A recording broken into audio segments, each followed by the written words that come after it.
Isang maaliwalas at makaagham na araw po sa ating lahat.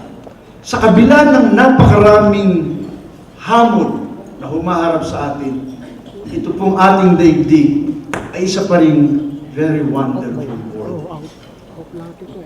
At sa tulong po ng mga interventions ng Department of Science and Technology, lalo pa pong nagiging wonderful ang ating daigdig.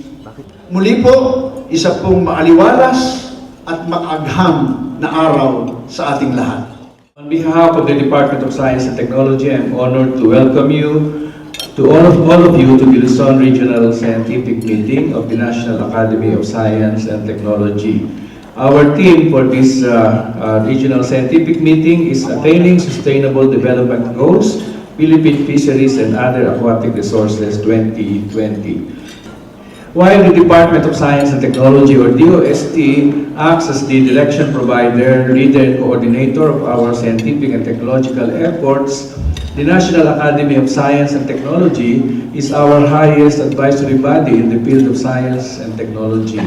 I always keep in mind the phrases policy for science and science for policy.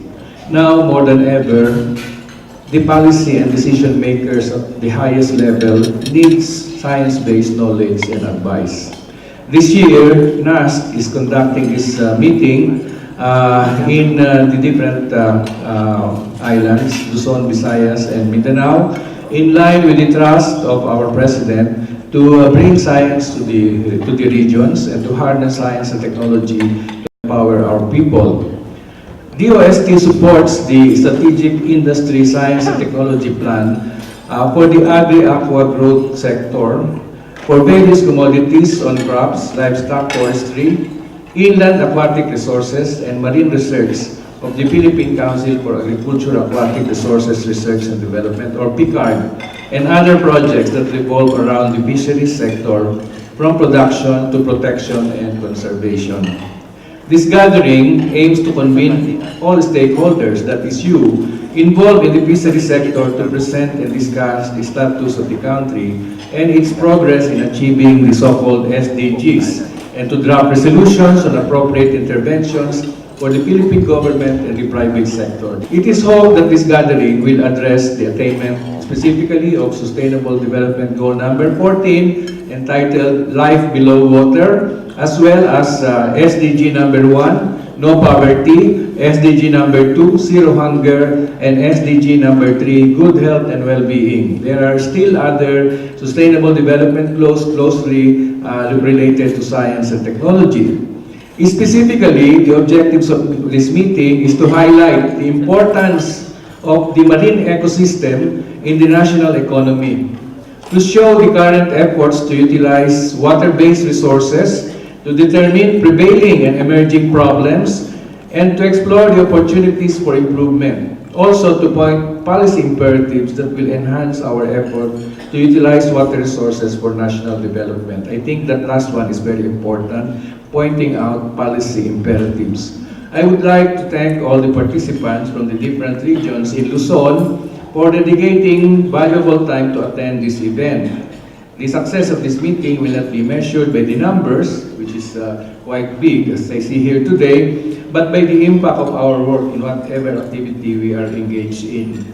We have vast coastal and marine resources in the country, and these practically remain to be developed to serve the needs of our people and to help our country towards sustainable development. I am therefore one with the National Academy of Science and Technology in hoping that this year's annual scientific meeting and regional meetings will provide all of us with new insights that will guide us in our decision making and also bring light to the issues and concerns that impede our growth and development, and that would spark innovative ideas and collaboration towards nation building, not only anchored on science but also geared towards inclusive growth and sustainable development. Remember, one of the 10-point agenda of the President, promoting science and technology and the creative arts to enhance innovative capacity. And I think we will always be guided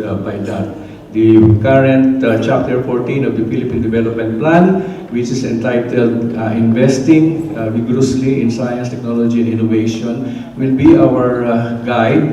And I'm, of course, depending on the members of the Academy to provide us with the necessary guidance, particularly in the area of policy. So I would like to again greet all of you and express my wish that this meeting will be going to be very productive and successful. Good morning to all of you. On behalf of the Academy, I welcome you all to this Luzon Regional Scientific Meeting, which is a pre-conference meeting of the 39th Annual Scientific Meeting, which has the theme, Attaining Sustainable Development Goals, Philippine Fisheries and Other Aquatic Resources 2020. We've had two previous regional scientific meetings, one in Mindanao, in Davao, and the second one for the Visayas in Cebu City. Secretary De La Peña already gave some of the background to the theme that we have. In particular, we want to address specifically the Sustainable Development Goals of addressing poverty, life underwater, food security, and environment. And I think the theme that we have will encompass all of these.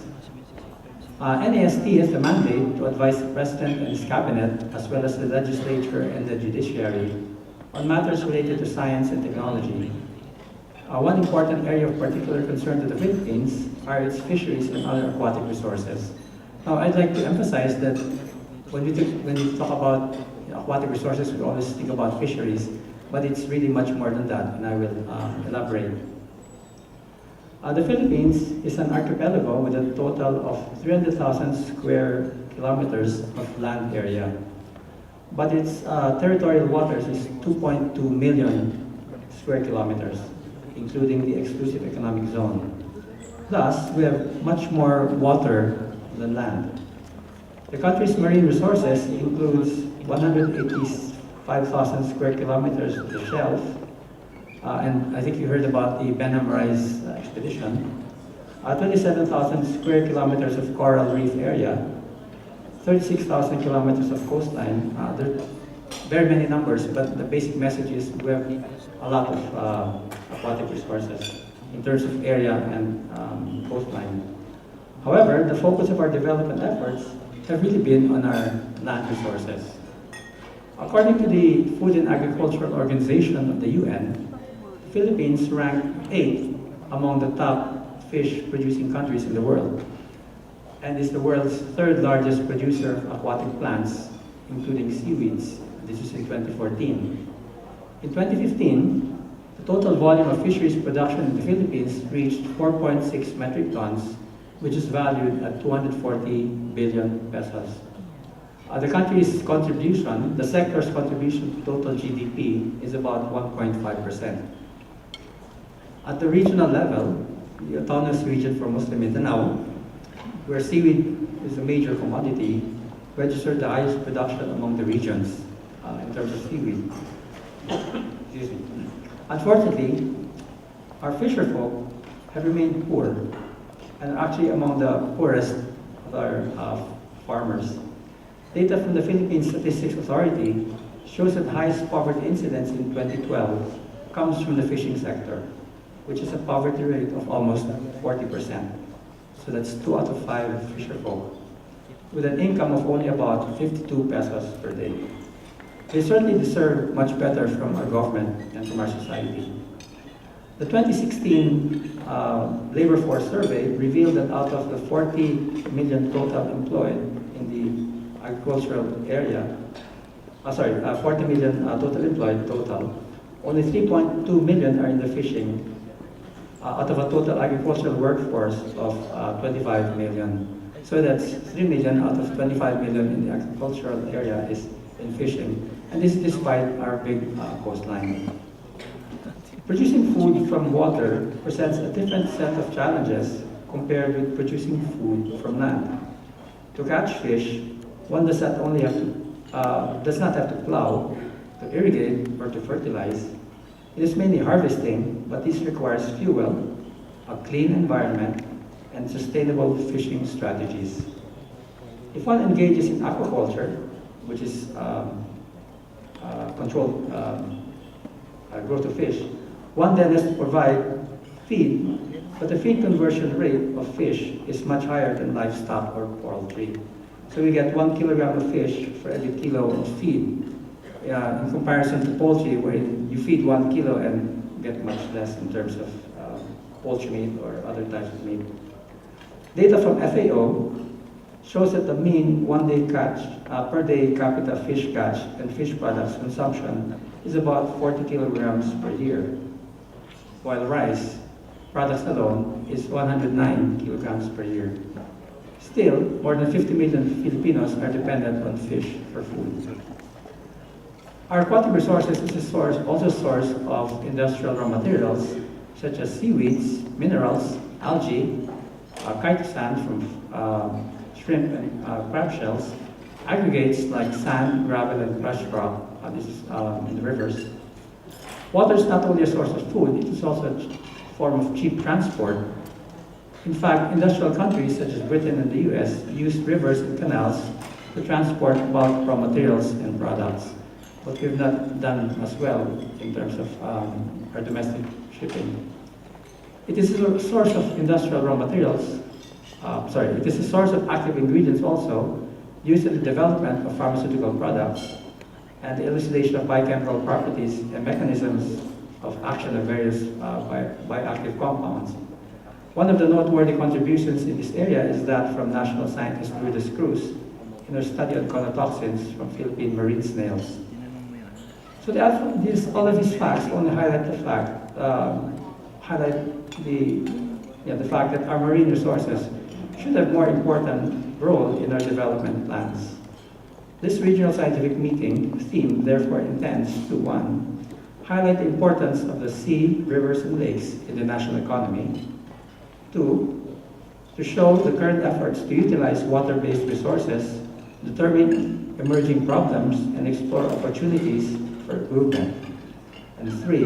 To point out policy imperatives, such as formulating laws that will enhance our efforts to utilize our fisheries and aquatic resources for national development, and of course also for poverty alleviation. One of these is a suggestion to create a department that will deal with fisheries and other aquatic resources. So allow me to thank our sponsors and co-organizers for their continued support during the year, including the successful conduct of this regional scientific meeting. Finally, I would like to thank DOST, Secretary de la Peña, in particular, all the participants from academia, industry, and the public and private sectors, institutions, from different areas in Luzon, and the entire scientific community for their constant commitment to support the Academy and attainment of its goals. So we thank you for sharing with us your time, and we look forward to a very meaningful exchange of ideas. Maraming salamat po.